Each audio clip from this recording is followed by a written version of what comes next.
ते आपल्याकडे बघतच नाहीत. त्यांच्या हातामध्ये मोबाईल असतो आणि ते स्क्रीन सरकवत असतात, स्क्रोल करत असतात. त्याच्यामुळे याचा मला पहिल्यांदा खूप आनंद होतो की शिरोळ गावामध्ये, अशा गावामध्ये मी आलो की इथे खरोखर रसिक आहेत आणि त्या रसिकांना सगळ्यांना अभिवादन करून मी माझ्या भाषणाची सुरुवात करतो.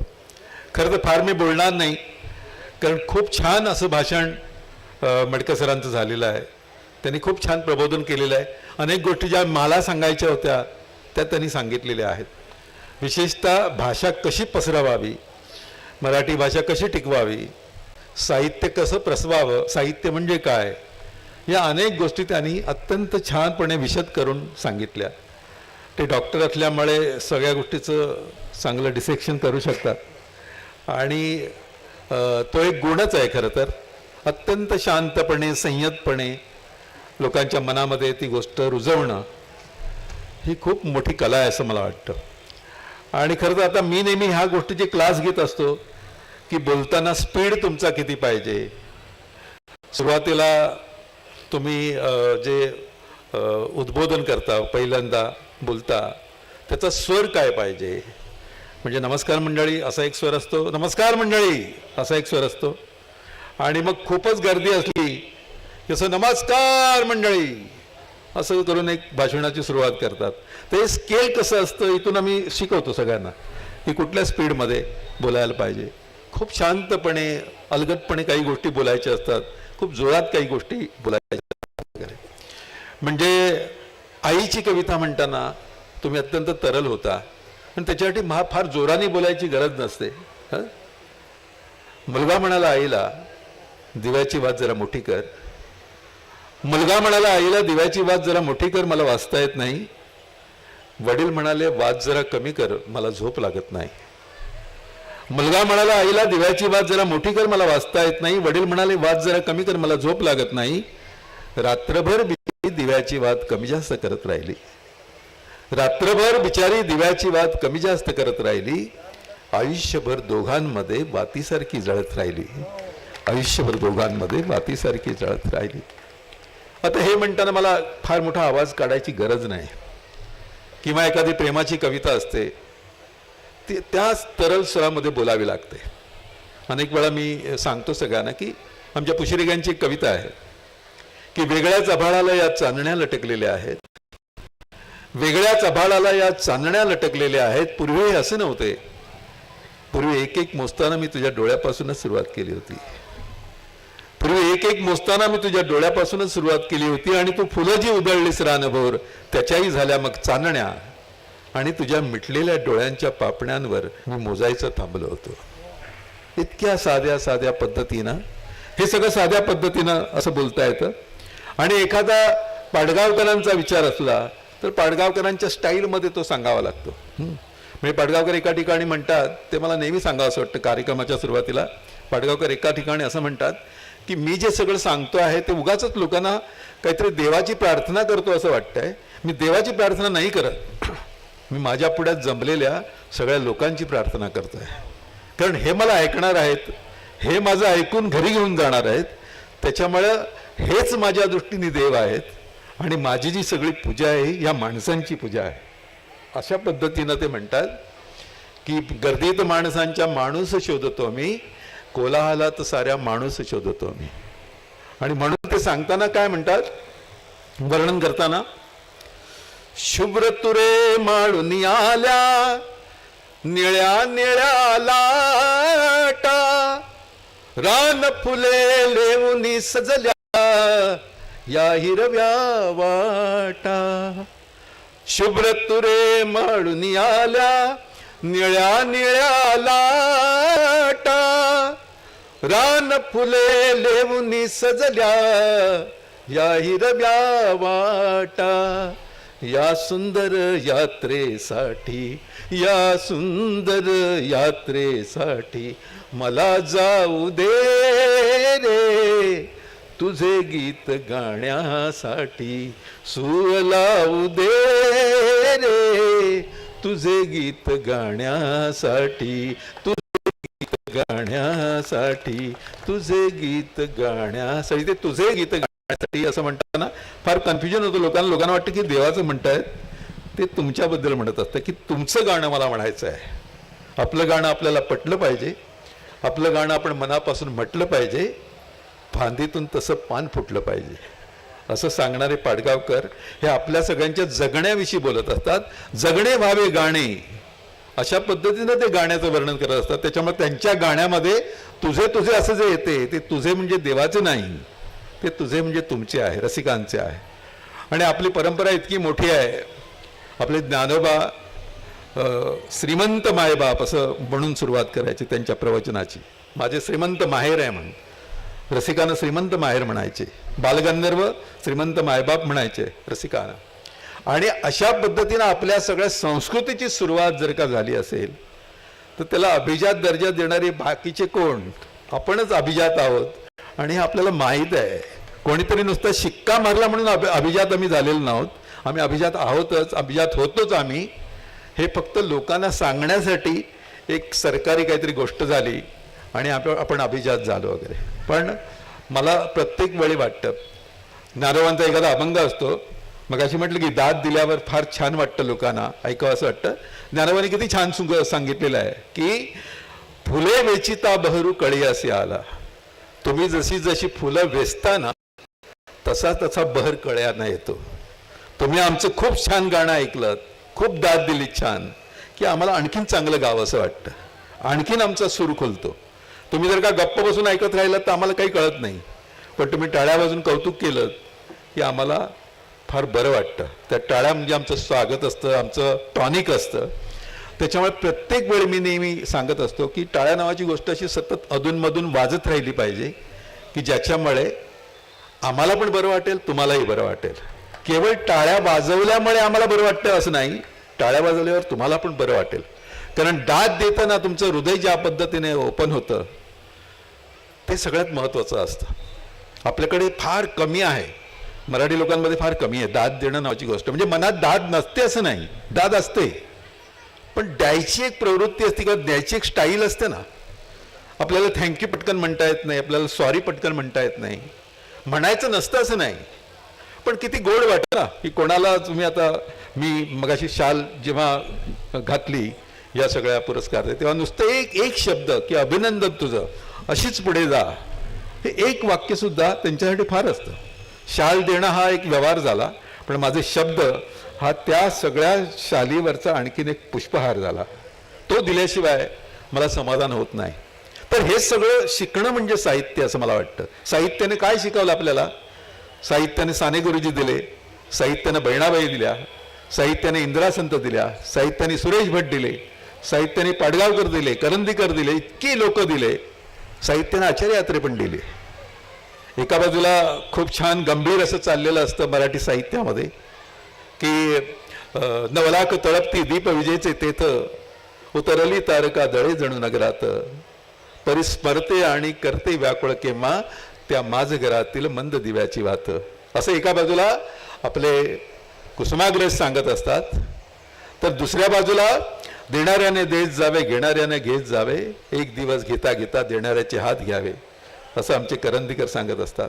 अशा पद्धतीनं सर्वत्र आपल्यावर असा खूप सुंदर सुंदर गोष्टींचा अभिषेक जसा कवितेतून चाललेला असतो.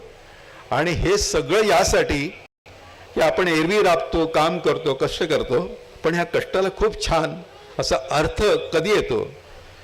नेहमी आता मडके सरांनी उदाहरण दिलं स्त्रियांचं की आपण जेवतो, पुरुष जेवतात आणि नंतर साधी तसदी घेत नाहीत की तू जेवलीस का, तो जेवण तुझं पूर्ण तुला नीट मिळालं की नाही, असं विचारण्याची तसदी घेत नाही आपण. तशाच पद्धतीनं मला नेहमी असं वाटतं की ज्ञानोबांच्या या सगळ्या महाराष्ट्रामध्ये, तुकोबांच्या या महाराष्ट्रामध्ये, नामदेवाच्या महाराष्ट्रामध्ये कधी असं होतं का तुम्हाला माहिती आहे? असं कोणीही सांगावं मला येते की 40-40, 50-50 वर्ष लग्न करणारी माणसं, लग्न करून एकत्र छान राहणारी माणसं, एक वाक्य असतं, त्या वाक्याची ती बाई वाट बघत असते. ते कुठलं वाक्य असतं? नवऱ्याने फक्त म्हणायचं असतं की तुझ्यामुळे माझा संसार खूप छान झाला, हे कधीतरी मला तुला सांगायचं होतं. एकच वाक्य की मी तुझे असे आयुष्यभरासाठी आभार मानतो की तू होतीस म्हणून माझा हा सगळा संसार आहे. असं वाक्य कधीतरी आठवतं तुम्हाला पुरुषांनी म्हटलेलं, किंवा असं वाक्य स्त्रीने म्हटलेलं की तुम्ही होतात म्हणून मी हे सगळं करू शकले, आणि तुमच्यामुळे हे सगळं झालं. किती कष्ट करता तुम्ही, किती धावपळ करता घरासाठी, आणि त्याच्यामुळे मला हे सगळं शक्य झालं. एकच वाक्य असतं आभाराचं किंवा तुमच्या सगळ्या कृतज्ञतेचं, पण आपण म्हणत नाही. हे म्हणायला लाजतो किंवा म्हणायची अशी वृत्तीच नसते. तसं मी दाद देण्याच्या बाबतीत पण म्हटलं की खूप लोकांना दाद देणं हाच मोठा काहीतरी वेगळाच असा प्रकार वाटतो. मराठी लोक, मी अनेक ठिकाणी कार्यक्रमाला जातो तर कोणतरी असं म्हणत असतो क्या बात है वगैरे, तर नंतर लोक त्याच्याकडेच वळून बघायला लागतात की हा का असं मध्ये मध्ये म्हणतोय म्हणून. त्याच्यामुळे तो पण हळूहळू बंद होतो. पुण्यामध्ये तर असं आहे, पुण्यामध्ये कार्यक्रम करणं फार कठीण आहे, कारण ते शेजारच्याला विचारतात दाद द्यायची का म्हणून. आणि शेजारचा पण पुणेकर असल्यामुळे तो काय म्हणतो, 2-4 कविता जाऊ दे सरांच्या, नंतर सुरुवात करू, म्हणजे मेला समजायचा तो. आणि लोकांच्या मनामध्ये कवितेविषयीचा जो भाव आहे ना, मी नेहमी सांगत असतो कार्यक्रमामध्ये की ते असं कविता बघत असतात की काय बरं हा सांगेल, काय बरं हा बोलेल, असं सगळं असतं. आणि हे इतकं त्यांच्यामध्ये मुरलेलं आहे आपल्या मराठी लोकांमध्ये किंवा आपल्यामध्ये. या अनंत काणेकरांची गोष्ट सांगतात. अनंत काणेकरांनी फार प्रेमाने त्यांच्या मामानं सांगितलं की रानात सांग कानात आपुले नाते, मी भल्या पहाटे येते, अशी एक आमच्या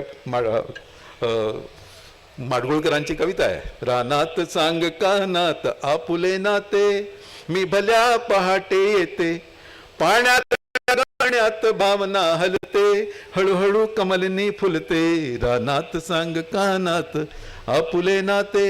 आता ही एवढी सुंदर कविता, त्याचा जो ताल, त्याचा सगळा भाग आहे ना, असं ऐकावंसं वाटतं ना. रानात सांग कानात आपले नाते, मी भल्या पहाटे येते. जरा कवितेचं रुजवण म्हणतो, ती रुजवण आहे, अशी कविता लिहिता येते छान लईतली. पण ते काणेकरांचे जे मामा होते ना, ते सायन्स फॅकल्टीचे होते. त्याच्यामुळे ते म्हणाले की ह्या कवितेमध्ये 2 टेक्निकल मिस्टेक आहेत.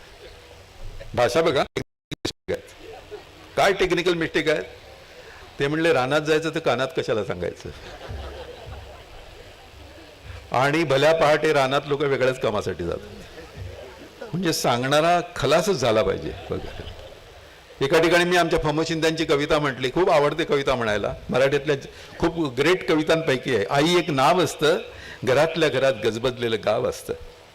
आई एक नाव असतं, घरातल्या घरात गजबजलेलं गाव असतं. ती असते तेव्हा जाणवत नाही, नसते तेव्हा नाही म्हणवत नाही. आई म्हणजे काय असते, लंगड्याचा पाय असते, वासराची गाय असते, दुधावरची साय असते, धरणीची ठाय असते.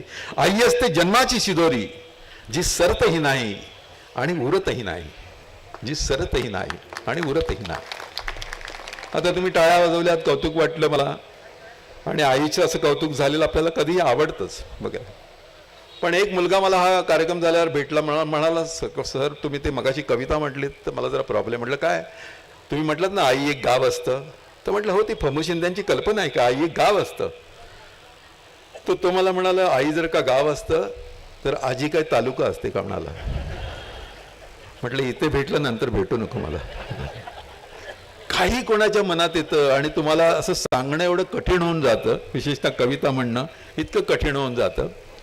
पण आपल्या सुदैवानं इतकी बडी बडी माणसं या मराठीमध्ये निर्माण झालेली आहेत की त्यांची नुसती आठवण काढावी, त्यांची 4 ओळी म्हणाव्या, इतकं छान त्यांनी आपल्याला असं दान दिलेलं आहे. आणि सगळं फुकटातलं दान आहे. शाळेतल्या कविता जर का तुम्ही आठवल्यात, मी जेव्हा कविता आठवतो मला असं गावाकडे शिरोळमध्ये आल्यापासून सारखं माझं गाव आठवत आहे.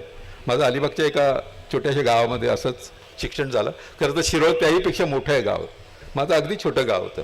पण पहिलेमध्ये गेल्यावर असं देवा तुझे किती सुंदर आकाश, सुंदर प्रकाश सूर्य देतो, देवा तुझे किती सुंदर आकाश.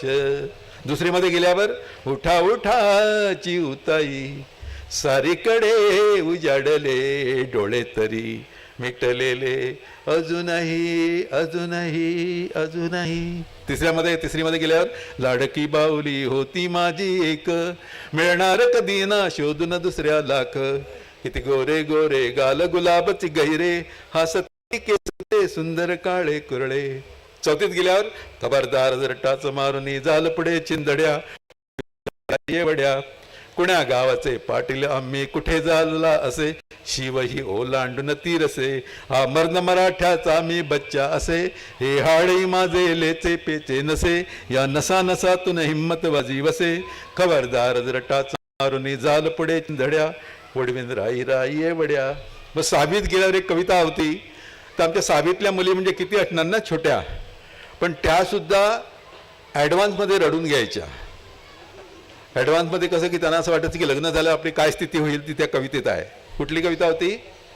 गाल घाल पिंगा वाऱ्या माझ्या परसात माहेरी जासू आसाची कर बरसात सुखी आहे पोर सांग आईच्या कानात आई भाऊसाठी परी मन खंतावत. खरं तर ते वय नसतं, त्यांचं लग्न बिन काय झालेलं नसतं, पण त्या ॲडव्हान्समध्ये रडून घ्यायचं ही कविता ऐकून वगैरे. आणि एक कविता होती, सगळा वर्ग रडायचा. गाई पाण्यावर काय म्हणून आल्या का गंगा जमुना या मिळाल्या उभय पित्रांच्या चित्त चोरटीला कोण माझ्या बोलले पोरटीला. हे सगळा वर्ग रडायचा. तुम्हाला सांगतो मराठीचा प्रॉब्लेम एकाने फार सुंदर साध्या शब्दात सांगितलेला आहे. आजी काय बोलते ते नातीला कळत नाही आणि आता नाती काय सांगते ती आजीला कळत नाही.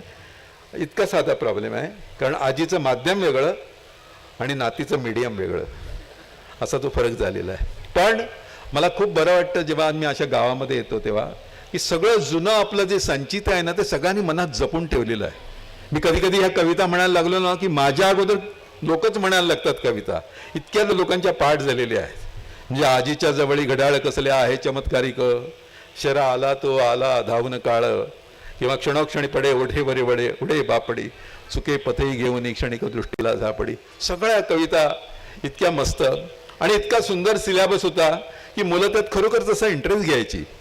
एक कविता मला आठवते, बरं का ग मंदा काय झालं एकदा ताई आपली खिशीत होती खसा खसा कांदा कांदा राहायला हातात वेळी गेली बुटात वेळेवरून उठली नाचत सुटली धक्क्याने मोरंब्याची बरणीच फुटली हाय हाय हाय काचेवरी पाय काच गेली पायात आता करायचं काय. असे मस्त मस्त छान छान कविता असायच्या. आणि मला नेहमी असं वाटतं की खूप सुंदर शिक्षक म्हणणं म्हणजे आज मी आता आल्यापासून ती तिकडे वाचनालय आहे ते वाचनालय बघतो, शाळा बघतो, मग अशी अत्यंत शिस्तीमध्ये चालणारी मुलं बघितली आणि ज्या पद्धतीनं सगळी दिंडी चालत होती. तर एक शिस्त नावाची गोष्ट काहीतरी फार आहे शिरोळमध्ये असं मला फार वाटायला लागलेलं आहे. आता ती बरीच मुलं निघून गेली त्याच्यामुळे माझा एक ऑडियन्स गेला, पण ही जी शिस्त सगळी लागते ना याचं कारण खूप चांगले शिक्षक तुम्हाला मिळायला पाहिजेत. मला नेहमी कधीही कुठल्याही कार्यक्रमाला येतो तेव्हा मला शिक्षक सगळे आठवतात आणि त्याच्यामुळे ही सगळी शिक्षकांची रांग आहे ती माझ्यासाठी खूप आदराची रांग आहे की काहीतरी तुम्ही शिकवता. आता ऑफकोर्स हे सुद्धा असं आहे की शिक्षकांचा जमाना होता की इतकं शिकवायचे ते किंवा इतकं त्यांचं असं रिलेशन असायचं विद्यार्थ्यांबरोबर की वडील त्या शिक्षकाकडे सोडायचे मुलाला आणि म्हणायचे आता हा तुमचा मुलगा, आता मी त्याच्याकडे बघणार नाही. आणि ते शिक्षक 10 वर्ष 11 वर्ष त्या मुलाची अशी काळजी घ्यायचे की तो मोठा होऊनच बाहेर पडायचा, शाळेतून बाहेर पडायचा तो काहीतरी असं एक शिकूनच बाहेर पडायचा. आता शिक्षक परवा एक शिक्षक मला भेटले, त्यांचं एक वाक्य ऐकून मी उडालोच. काय म्हणाले ते की मी शिक्षक आहे तरी मी शिकवतो. काय वाक्य आहे बघा, शिक्षक आहे तरी मी शिकवतो म्हणाला. कारण आता शिक्षकांना म्हणजे एवढी कामं दिलेली आहेत सरकारने की बिचारे काय करणार ना. आणि आता पगार एवढे मोठे झालेले आहेत आमच्या काही प्राध्यापकांना, म्हणजे अबब असे पगार आहेत. आयुष्यभराची ज्यांची पुंजी होत नाही तेवढा पगार त्यांना एका वर्षात एका महिन्याला 1.5 लाख पगार 2 लाख पगार. त्याच्यामुळे त्यांचं पण शिक्षणावरून लक्ष उडालं आहे. आणि ते कुठे प्रॉपर्टी घ्यायची, कुठली गाडी घ्यायची, कुठे फार्म हाऊस बांधायचा यातच चाललेलं असतं. कधी बाहेरची टूर करायची, 4 लाखाची टूर करायची की 10 लाखाची करायची असं त्यांचं चाललेलं असतं. मुलांकडे लक्षच नाही. अशा पद्धतीनं एक नवीन समाज व्यवस्था आता आलेली आहे. तर त्याच्याबद्दल पण फार वाईट वाटतं. आणि म्हणून मला सतत सांगावंसं वाटतं की अशा सगळ्या शिक्षकांचं जे गाव असेल ते आपलं सगळ्यात आवडतं गाव आहे. ते कवितेचं गाव आहे, ते साहित्याचं गाव आहे. आणि ते साहित्याचं गाव निर्माण करण्याची जबाबदारी तुमचीच आहे. मी नेहमी सांगतो फार हुशार असायला पाहिजे, फार शिकायला असायला पाहिजे असं नाही, पण आईनं आपल्या मुलाबरोबर म्हणताना खूप प्रेमाने काही गाणी म्हटली, काही कविता म्हटल्या, 2च शब्दाच्या कविता म्हटल्या, तरी त्या मुलासाठी ते खूप मोठी गोष्ट आहे असं मला वाटतं. आज आता कुलकर्णी सर आहे तिकडे, त्यांनी कुरुंदवाडची गोष्ट सांगितली आणि मला सतत वाटतं की सगळ्या कवींच्या बाबतीत एक गोष्ट अगदी अपरिहार्यपणे घडलेली आहे की एक तर त्यांचे शिक्षक खूप चांगले आहेत, नाही तर त्यांचे आईवडील खूप चांगले आहेत की ज्यांनी त्यांना लहानपणीच हे सगळं पोषण दिलेलं आहे. आमचे एक शिक्षक होते एवढे हॉरिबल, ते हिरवे हिरवे गार गालीचे नावाची कविता आहे ना, ती कवितासुद्धा रागाने शिकवायचे ते. आता खरं किती गोड कविता आहे ती, पण ते असं जी आर बातल्यासारखी कविता वाचायचे.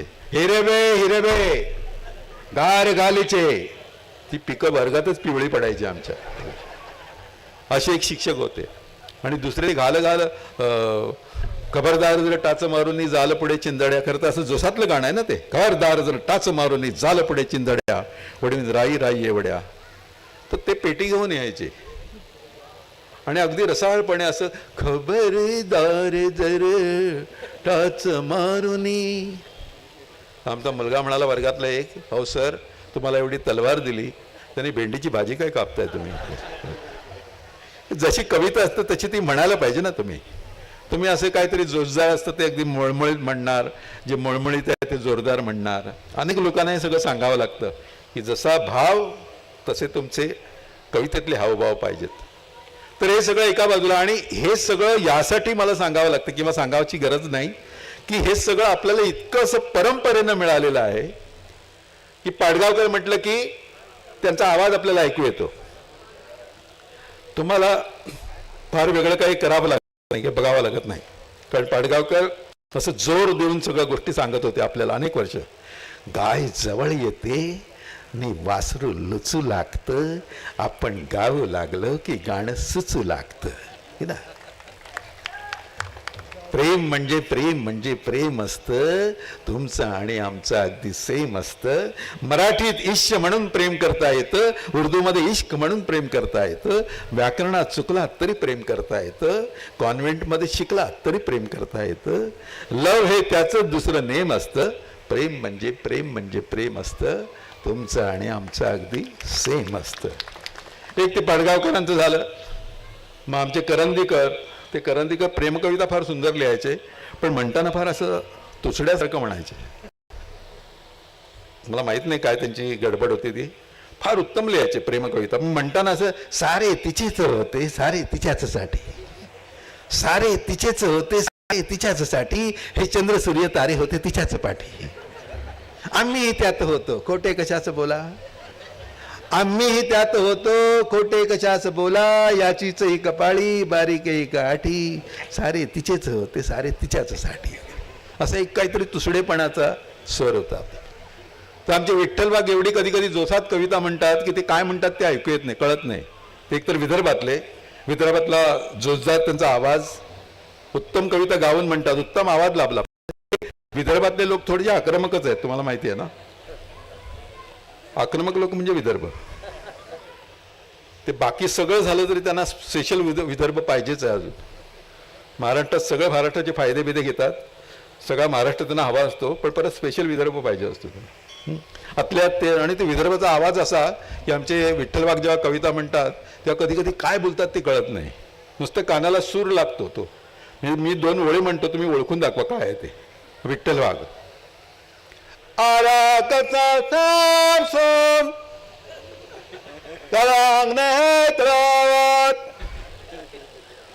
काय कळलं का तुम्हाला? मला पण नाही कळलं सुरुवातीला. जोसात, एवढ्या जोसात की आपल्याला काही कळतच नाही. त्यांच्या स्टाईलमध्ये ते जोसात असतं एकदम.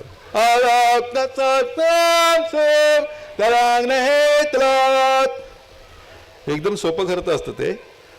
सारं काही सामसूम तरंग नाही तलावात, एवढ्या साध्या ओळी आहेत त्या.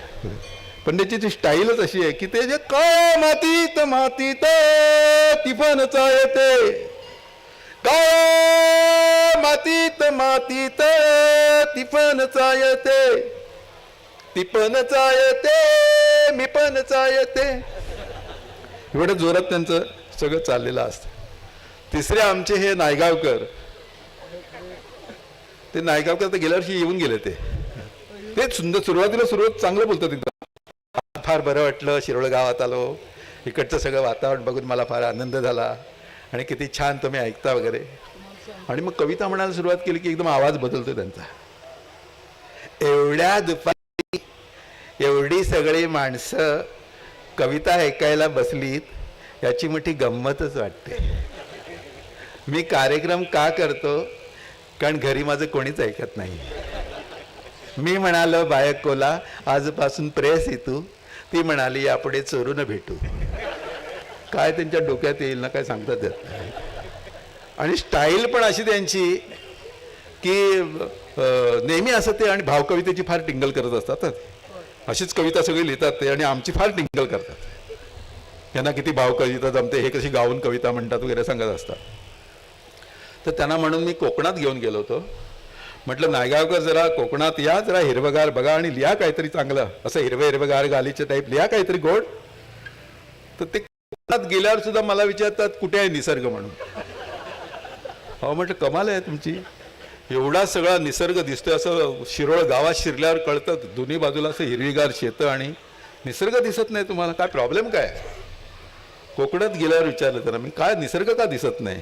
तर त्यांनी काय उत्तर द्यावं? मध्ये झाडं येतात म्हणाले. मध्ये झाडं येतात हे एका कवीचं उत्तर आहे.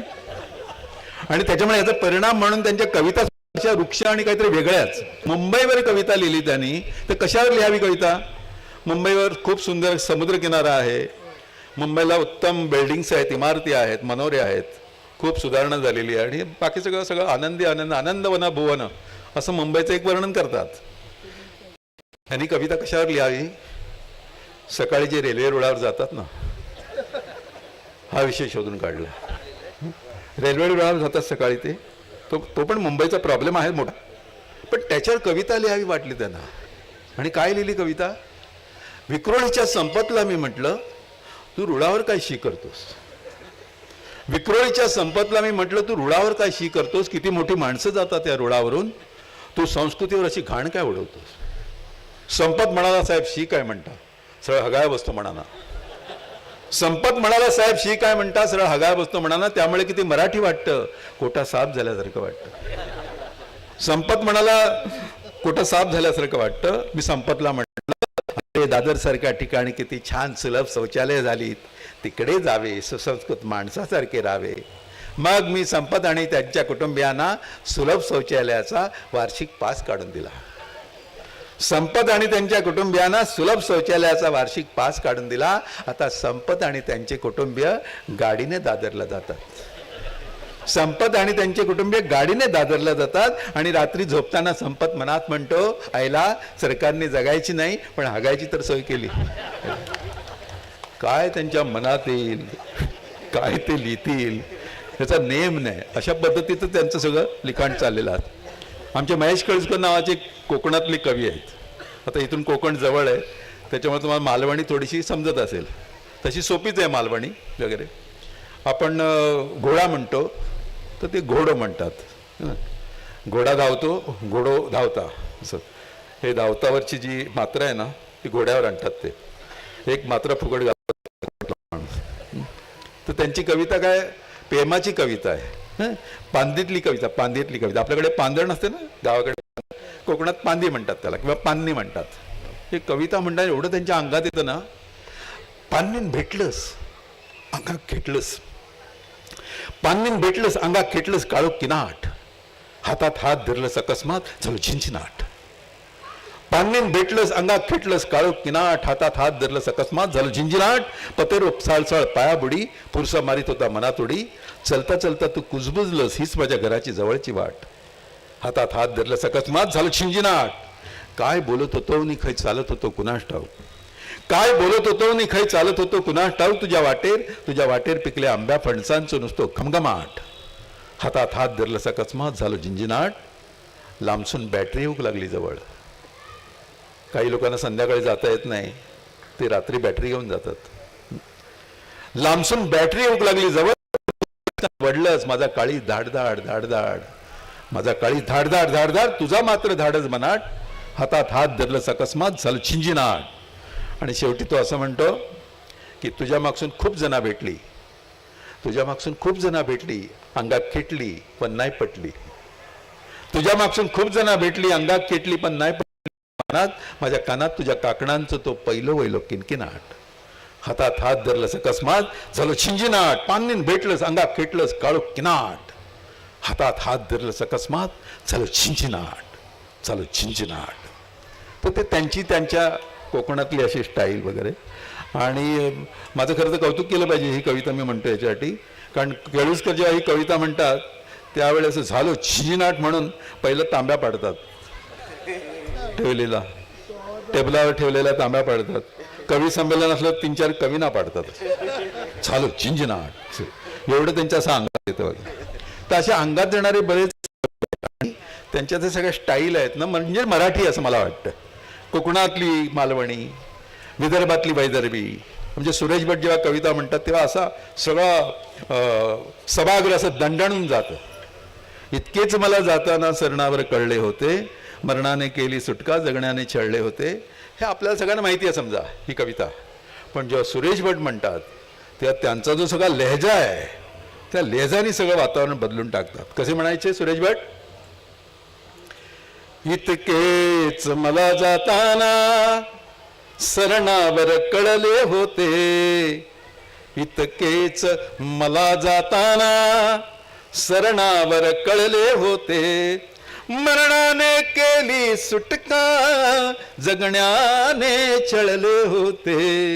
इतकेच मला जाताना सरणावर कळले होते, मी एकटाच त्या रात्री आशेने तेवत होतो, मी एकटाच त्या रात्री आशेने तेवत होतो. मी भिजलो तेव्हा सारे, मी भिजलो तेव्हा सारे आकाश उजळले होते, मी भिजलो तेव्हा सारे आकाश उजळले होते, मरणाने केली सुटका जगण्याने छळले होते. इतकेच मला जाताना सरणावर कळले होते. किंवा आमचे नारायण सुर्वे आहेत ते कविता नेहमी म्हणतात सगळीकडे, खूप म्हणायची कविता. आणि ती कविता लोकप्रिय, खरं तर ती कोणीतरी दुसऱ्या माणसाने लिहिली होती हिंदीमध्ये, नारायण सुर्वेने त्याचं मराठी भाषांतर केलं. आणि ते इतकं लोकप्रिय की मला खात्री आहे की तुमच्यासुद्धा आयुष्यात अशी कधी गोष्ट झाली तर तुम्हाला ती कविता आठवेल. काय होतं की एखादा पुरुष नोकरीनिमित्त बाहेर जातो फॉरेनला आणि तिकडून खूप छान पगार पाठवतो, दुप्पट टिप्पट पगार. तुम्हाला माहिती आहे की इकडे जर का 50,000 पगार असेल तर फॉरेनला 1.5 लाख 2 लाख 3 लाख असा पगार असतो. त्यामुळे छान पगार पाठवतो. फक्त पगार पाठवल्यावर तो एक चिठ्ठी लिहितो आणि त्या चिठ्ठीमध्ये त्याचे डिमांड असतात सगळे. काय डिमांड असतात? साध्या शब्दात सांगायचे तर तू फार नट्टापट्टा करू नकोस, तू ठेवणीतल्या साड्या नेसू नकोस, तू बचत गटांना जाऊ नकोस, तू अशा कवी संमेलनामध्ये जाऊ नकोस, म्हणजे मी इकडे आहे आणि तू तिकडे आहे तर तू फार मिरवू नकोस, मी आल्यावर काय करायचं कर, पण आता तू सगळं असं सांभाळून कर वगैरे. आता ती सावित्रीच्या अलीकडची लेक आहे ती खरंच हे ऐकून घेईल का? ती म्हणली 2 मुलांना तुमच्या मी सांभाळते इकडे तुम्ही दिलेल्या पगारामध्ये, आणखी हा काय डिमांड की अशीच राहा आणि तशीच वाग. मग ती उत्तर देते, तिला नवऱ्याला उत्तर देते. काय उत्तर देते? कुण्या मेल्यानं कळवलं तुम्हा मी ठुमकते रस्त्यावर, कुण्या मेल्यानं कळवलं तुम्हा मी ठुमकते रस्त्यावर, संशय माझा आला तुम्हा तर नाही जाणार बाहेर, पाणी भरायला जाऊ का नको काय ते पत्रात लिहा, पाणी भरायला जाऊ का नको काय ते पत्रात लिहा. अहो 100 रुपयाचा हिशेब मागता आम्हीच काय एकटीनं खाल्ले, लाईटीचे 20 दिले, पाण्याचे 30 दिले, 50चे राशन आणले, दूधवाल्याचे देऊ का नको काय ते पत्रात लिहा, दूधवाल्याचे देऊ का नको काय ते पत्रात लिहा. बाळाला आला तापान खोकला प्रायव्हेटला घेऊन गेले, 100 रुपयाचे इंजेक्शन मारले, पाण्यातच पैसे गेले, याला जेजेला नेऊ का नको काय ते पत्रात लिहा, याला KM नेऊ का नको काय ते पत्रात लिहा. अहो पहिल्यांदा आला रिकाम्या हातानं फुकट झाली खेप, आणि पोर झाली मोठी तिला आवडते गाण्याची ऐकायला टेप, आम्ही समध्याने ऐकू का नको काय ते पत्रात लिहा. आम्ही समध्यानी ऐकू का नको काय ते पत्रात लिहा. कुण्या मेल्यानं कळवलं तुम्हा मिठू मागते रस्त्यावर. संशय माझा आला तुम्हा तर नाही जाणार बाहेर. पाणी भरायला जाऊ का नको काय ते पत्रात लिहा. दूधवाल्याचे देऊ का नको काय ते पत्रात लिहा. याला KM ला नेऊ का नको काय ते पत्रात लिहा. मग आता मी त्याच्यात आणखीन माझं एक वाढवलंय की आम्ही कविता बी ऐकू का नको काय ते पत्रात लिहा. काय ते पत्रात लिहा. हे सगळं अशा पद्धतीनं आपल्या आजूबाजूला फुलत असताना आपण स्वस्थ नाही बसू शकत. मला नेहमी असं वाटतं इतकं मोठं दान आपल्याला दिलेलं आहे या सगळ्या कवी मंडळींनी, लेखक मंडळींनी. म्हणजे पाडगावकर एका प्रेम म्हणजे प्रेम म्हणजे प्रेम असतं म्हणणारे, दुसरे एक पाडगावकर आपल्याला फार कमी लोकांना माहिती आहेत. ते म्हणजे वात्रट पाडगावकर, ज्यांनी वात्रटिका नावाच्या गोष्टी लिहिल्या. काय लिहिलं त्यांनी वात्रट? एक होता गाववा, एक होता पाववाला. पाववाला माझ्या बाई ते भाजी, ती माझ्या मित्राची आजी. आणि समोर जी बसली सुंदरबाई ती अजूनपर्यंत माझी कोणीच नाही. हे असल्या पद्धतीचं सगळं पाडगावकरांनी खूप लिहिलेलं आहे. आमच्या फमशिंद्याने सिनियरिजनसाठी एक फार सुंदर सुविचार लिहिला आहे. तिच्या एका स्पर्शाने म्हातारा तरुण झाला. तिच्या एका स्पर्शाने म्हातारा तरुण झाला.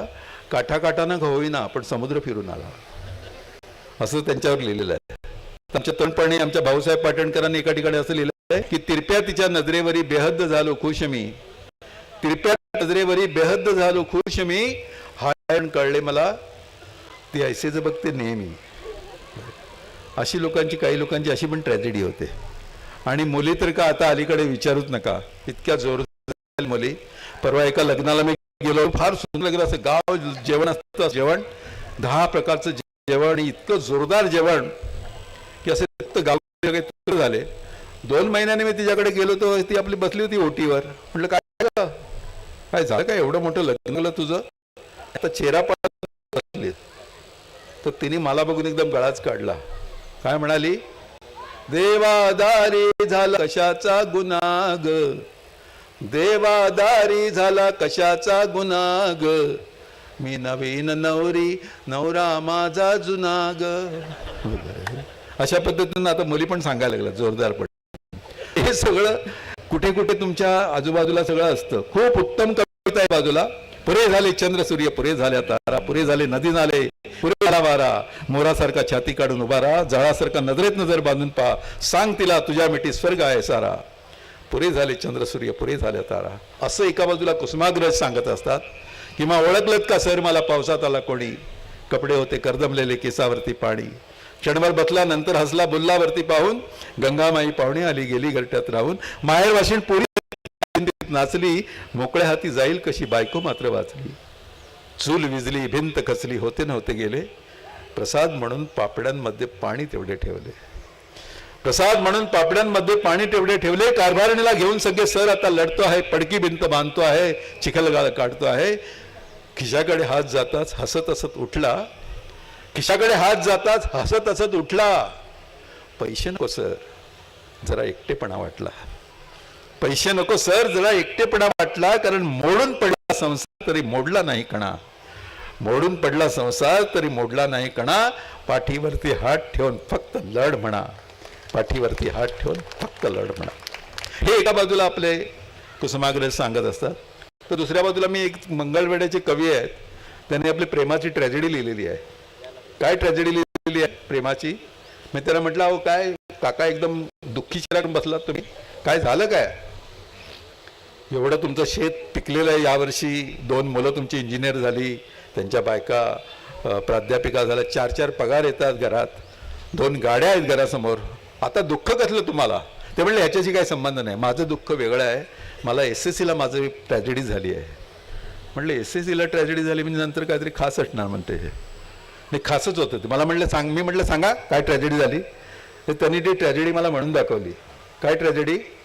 SSCला बसलो होतो प्रथम परीक्षेस, पेपर सोडव नीट गाढवा घरचा आदेश, पेपर पहिला घंटा पहिली क्षण सुक्याचा, पण माझ्या पुढती नंबर होता शुभदा जोशीचा, केसाला मग हिसका देऊन सजत सवयीने, लिहू लागली शुभदा पेपर पानावर पाने, आणि मऊ रेशमी सुंदर मोहक केसांचा भार, येऊन पडली सुंदर वेणी माझ्या बाकावर. 3 तास एक चित्त मी हो तिच्या शेपट्यात, 3 तास एक चित्त मी हो तिच्या शेपट्यात, आणि एकही ओळ लिहिली नाही पुऱ्या पेपरात. शेवटची ती घंटा होता आलो भानावर, कळले आता जगणे आपले गावी खेड्यावर. केसाने त्या गळा कापला अलगदची माझा, केसाने त्या गळा कापला अलगदची माझा, आणि पिळीत बैलांच्या शेपट्या बसतो हा राजा. काय ट्रॅजेडी झाली. एक शेपटा बघितला, एवढ्या शेपटे आले आयुष्यात. पण ही ट्रॅजेडी काहीच नाही. मोठी ट्रॅजेडी त्यांची त्यांना सतावणारी काय होती की शेतावरती मोठेवरती माझी उपजीविका, शेतावरती मोठेवरती माझी उपजीविका, शिक्षणास पारखा आज मी शुभदा प्राध्यापिका. ती तिकडे प्राध्यापिका झाली आणि हे राहिले शेतात इकडे. त्याच्यामुळे अलीकडे कुठली जर अशी खूप छान केसांची प्राध्यापिका वगैरे बघितली की मला उगाच माझं मनच विचित्र असल्यामुळे उगाच मनात येतं की हिने कोणाला तरी शेतात पाठवलं म्हणून. पण हे सगळं हा सगळा गमतीचा भाग सोडला तरी इतक्या सगळ्या अर्थाने आपली मराठी कविता फुललेली आहे. मी इंदिरा संतांची एक कविता म्हणेन तर असं डोळ्यातून पाणी येईल. काय गोड कविता इंदिराबाई आमच्या लिहायच्या. पत्र साधी पत्र, नवऱ्याचं पत्र. तर नवऱ्याच्या पत्राबद्दल बाई असं लिहितात, पत्र लिही पण नको पाठवू शाई मधुनी काजळ गैरे. पत्र लिही पण नको पाठवू शाई मधुनी काजळ गैरे, लिपिरेशांच्या जाळीमधून नको पाठवू हसू लाजरे.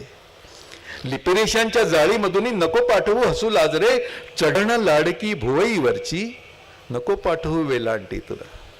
चढण लाडकी भुवईवरची नको पाठवू वेलांटी तुना, नको पाठवू तिळ गालीचा पूर्णविरामाच्या बिंदूतून. नको पाठवू तिळ गालीचा पूर्णविरामाच्या बिंदूतून, नको पाठवू अक्षरातून शब्दामधले अधीरे. नको पाठवू कागदातून स्पर्शामधला कंप विलक्षण. नको पाठवू कागदामधून स्पर्शामधला कंप विलक्षण. नको पाठवू बीज सुवासिक उलगडणारी घडी घडीतून.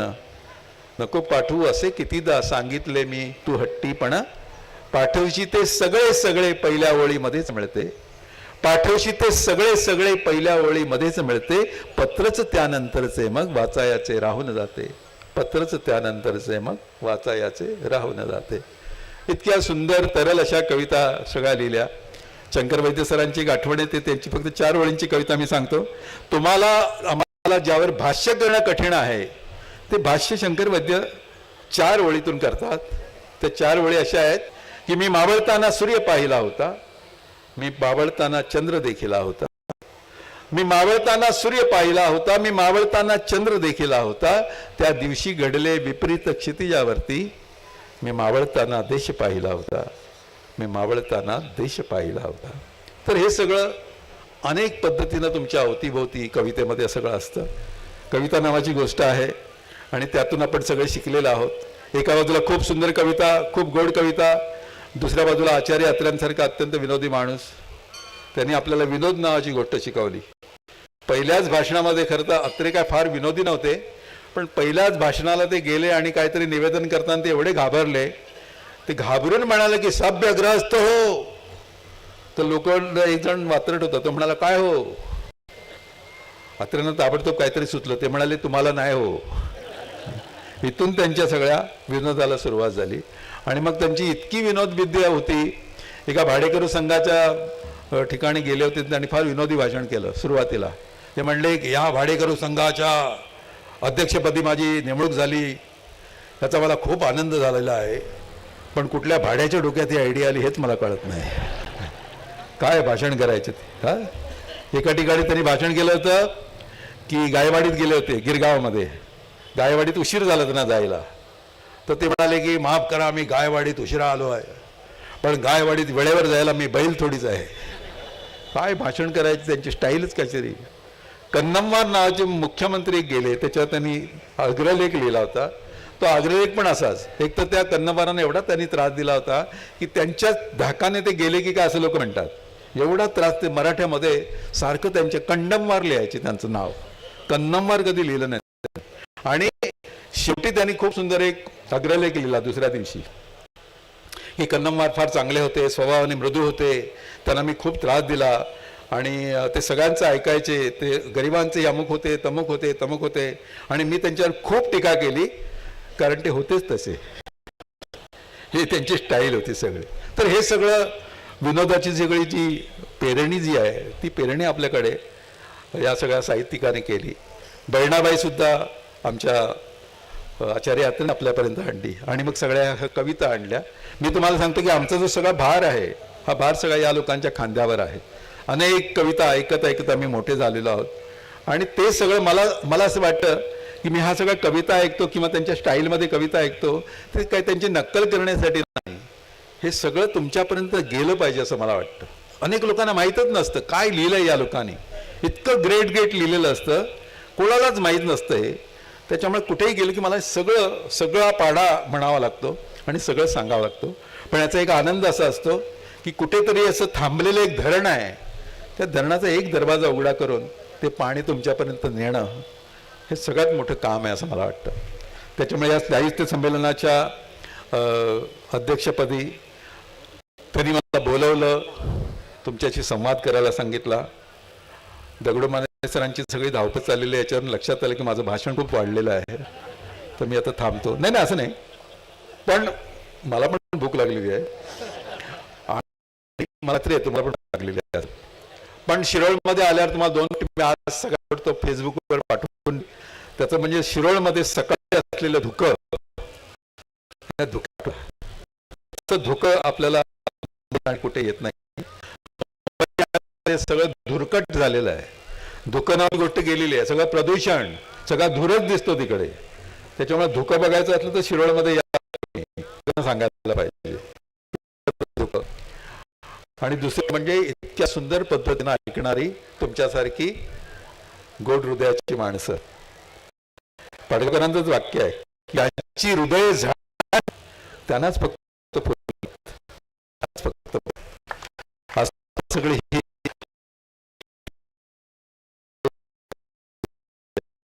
झाड तुम्ही आपल्या हा यज्ञ चाललेला आहे. भीमराव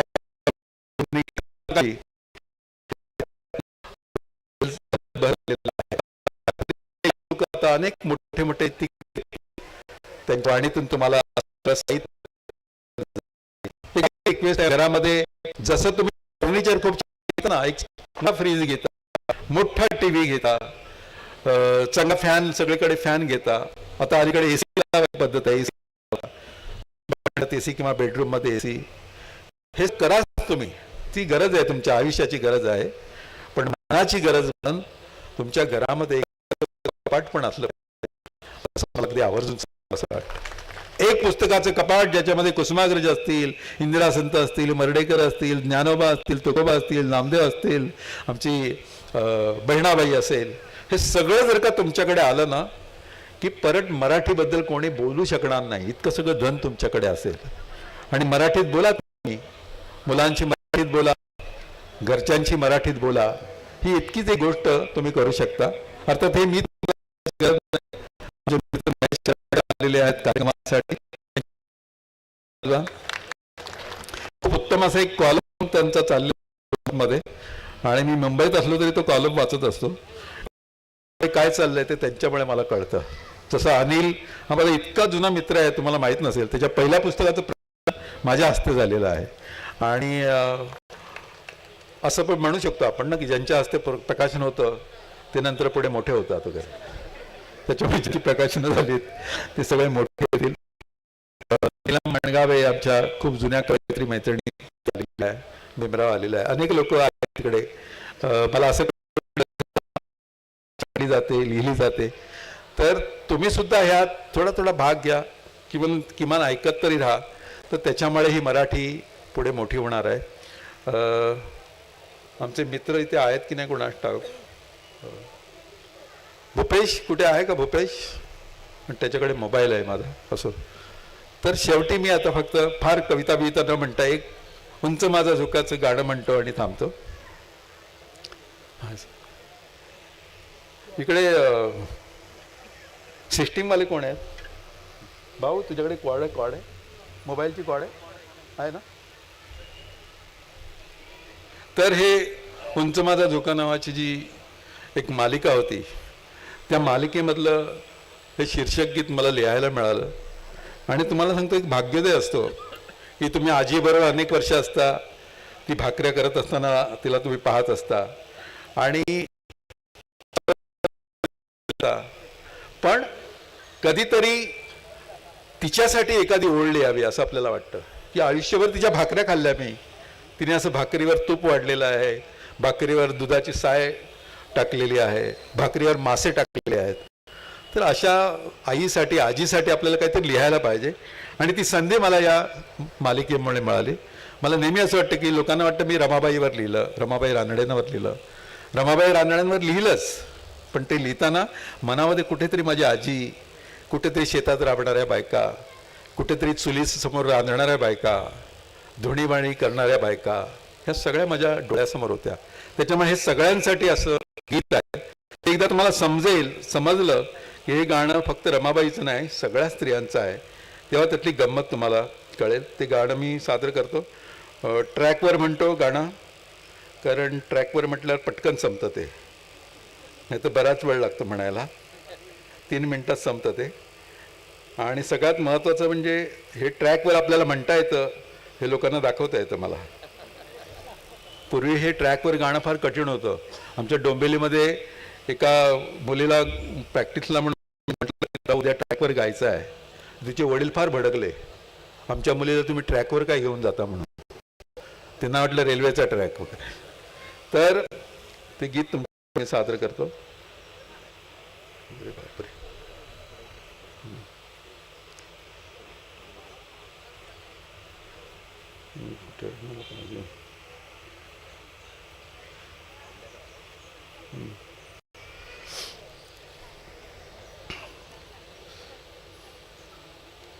मिळालं बाबा एकदाचं. तुम्हाला जर काही गाणं पाठ असेल तर तुम्ही माझ्याबरोबर म्हणा, कारण एवढी सगळी गाणी म्हणून माझा आवाज बसलेला आहे खूप. आणि काल खूपच मोठा प्रवास करून मी आलो आहे. पुण्यामध्ये विश्व साहित्य संमेलन होतं, त्यात कविता म्हटली आणि तसाच मी जो गाडीत बसलो तो तुमच्यासमोर आलेला आहे. रात्री 1 वाजता पोचलो आहे. पण खूप उत्तम हॉटेल होतं. मला आश्चर्य वाटलं, शिरोळमध्ये एवढं सुंदर हॉटेल कसं काय वगैरे. असं वाटतं ना का लोकांना वाटतं की शिरोळ म्हणजे काय किरकोळ गाव आहे वगैरे. अरे इकडे एवढं सगळं ग्रेट आहे की मुंबई सोडावं आणि शिरोळमध्ये येऊन राहावं, इतकं सुंदर आहे शिरोळ. ओके, तर शिरोळसाठी एकदा जोरदार टाळ्या, या साहित्य संमेलनाच्या आयोजकांसाठी जोरदार टाळ्या, आणि हे गाणं झाल्यावर माझ्यासाठी टाळ्या. लावलं का रे? मोठं केलं आवाज येईल.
आकाश ओंजळ, माळ ही व्रताची जपता झाले घराचे देऊळ. जिथे पायरी होऊना जन्मचंदना सारखा, त्याच्या कृतार्थ डोळ्यात झुले उंच माझा झोका, उंच उंच माझा झोका, झुले उंच माझा झोका. चांदणे चाऊल होती कोवळ्या पाऊली, मामी ओलांडले दूर गेली भतुकली. खूप महत्वाच्या स्त्रियांसाठीच्या आरतीत देवे माझ्या मंद या व्रताची समयी, तुळसीच रोप माझे उंच आभाळात जाई. ओलांडले मला सोबती समाधात खा, येई कवेत आकाश तुले उंच माझा झोका, त्याच्या कृतार्थ डोळ्यात तुले उंच माझा झोका. आणि शेवटी रमाबाईसाठी 4 ओळी आग्राच्या. असे आगळे हे नाते ऐकही रमा सांगते, बीज हे हृदय अंतरी जगण्याचे फूल होते. अशा संसार गाण्याला त्याचा माझा एक ठेका, त्याच्या कृतार्थ डोळ्यात झुले उंच माझा झोका, उंच उंच माझा झोका, झुले उंच माझा झोका. थँक्यू, धन्यवाद. मात्रे सर, उंच गेलेला झोका मी थोडा भुईवर आणतो. मी आपल्याला शिल्ड देऊन सन्मानित करण्याची विनंती करतो श्री सुनील इनामदार साहेबांना. व्यासपीठावर उपस्थित असलेल्या सर्वच मान्यवरांचं शिल्ड देऊन आपण सन्मान करतो. अतिशय रंगलेले रसिक श्रोते हरवून गेलेली ही काव्य मैफल अर्जुनी या ठिकाणी सादर केली. डॉक्टर अनिल मडके सर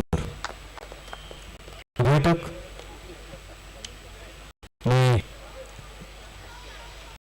पत्रकार दगडू मानेंना विनंती करतो.